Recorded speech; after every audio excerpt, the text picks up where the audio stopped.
Hey guys, welcome back to the channel. So in today's video, we're going to make this environment in Unreal Engine 5. So let's get started.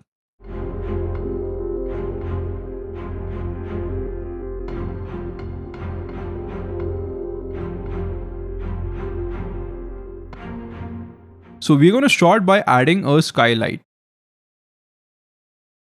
Make sure that it's set to movable. And in the skylight settings, I'm going to change that to a cube map. So I'm going to select a default cube map that comes with the engine. After the skylight, we're going to add an exponential height fog.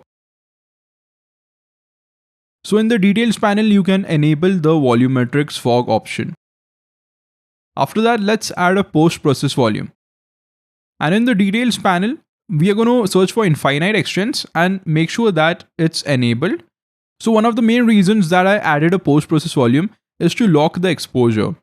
So we're going to search for exposure and just make sure that it's set to constant number.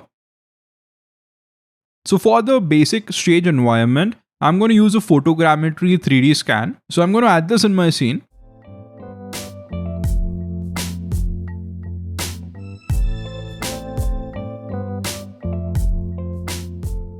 We are going to add point lights. And you can maybe change the color of this point light. Okay, so at this point, we are going to start adding our models. So I've used two custom assets in this environment. This is the statue asset and this is the candle asset. So as you can see, the candle and the statue both look super good. So what if I told you that I've not made these assets?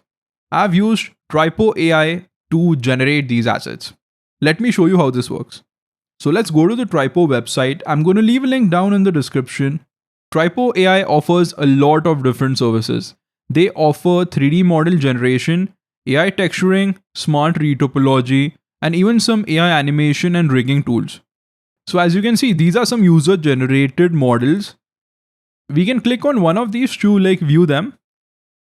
So let's click on this and you can see this looks super good.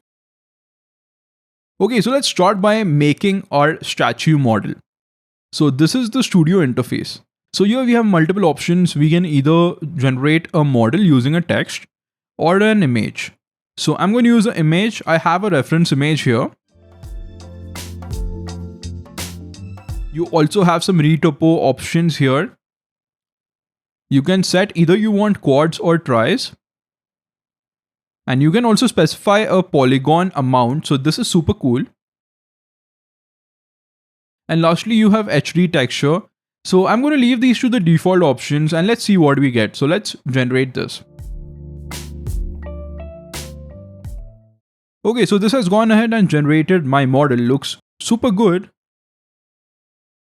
You can also retopo this model. So you can click on that. You can select smart low poly and that's going to basically extract a low polygonal mesh. You can also specify the quads and tris here. You can also specify a polygon amount and you can retopo this thing. It works surprisingly well. Now let's texture this. I'm not happy with the texture. So let's go to the texture panel.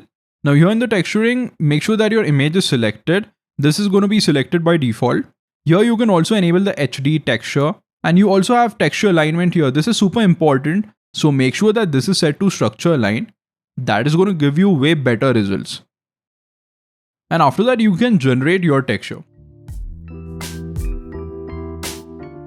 So this is looking super good now. It has gone ahead and generated our textures. You see, if you zoom in and if you have some glitches in the texture, Tripo gives you a very good feature to eliminate those glitches and fix your texture. So I'm going to select this magic brush option. This is going to open up the magic brush panel. So I'm going to zoom into my model, something like this. I'm going to press the generate button. So that's going to go ahead and generate a texture from this view. You'll also notice that the camera gets locked. So you cannot move the camera. Here you can basically select the brush and texture paint on your model. And this is super cool, So for example, I can fix those eye textures.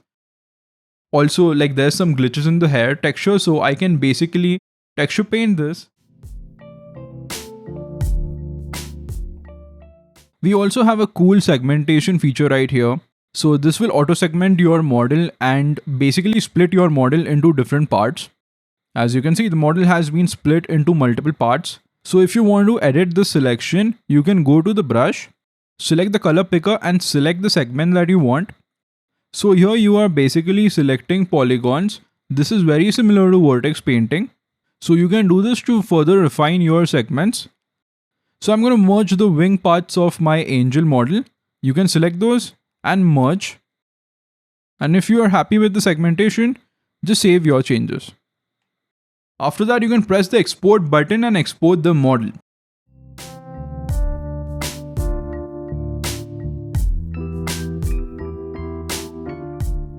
So let's export this model.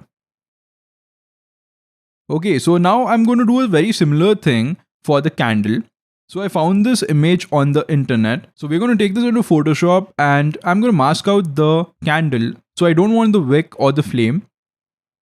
So let's import this in Tripo Studio and let's generate this model. So the model is looking really good.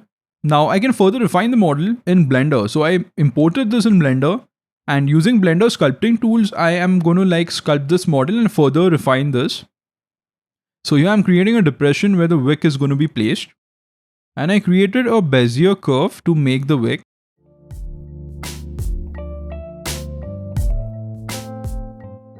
For the flame, I have just used an image texture.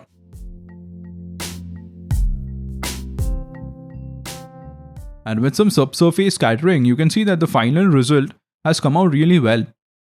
The candle looks super good. So now our assets are looking pretty good. Let's place them in Unreal Engine.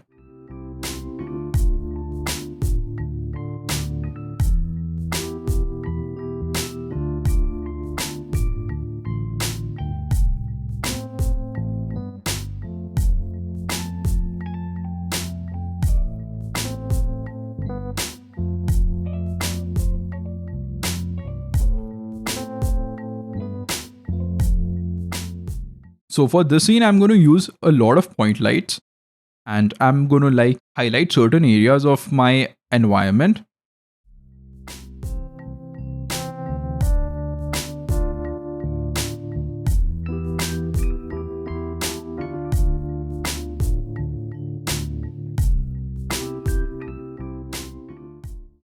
Again, you can further refine this, but something like this is looking good.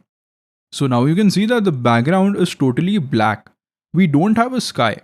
So for the sky, you can either use the sky atmosphere system or you can use something like ultra dynamic sky or even an HDRI.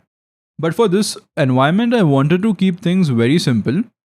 So I just added a texture onto a plane. And this also gives me a lot of freedom to quickly change the sky textures and see what suits my scene.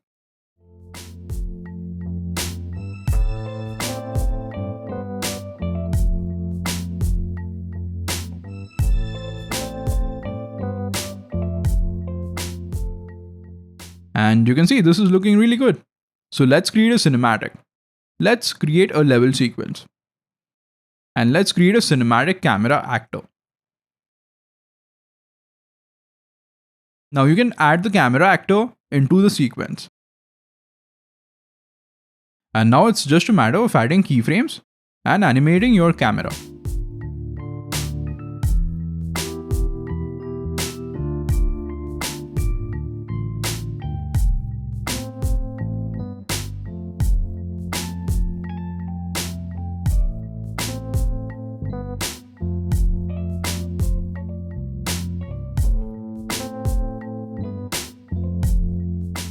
So that is about it. If you like the video, leave a like down below, subscribe to the channel for more videos like this, and I'm going to see you in the next video.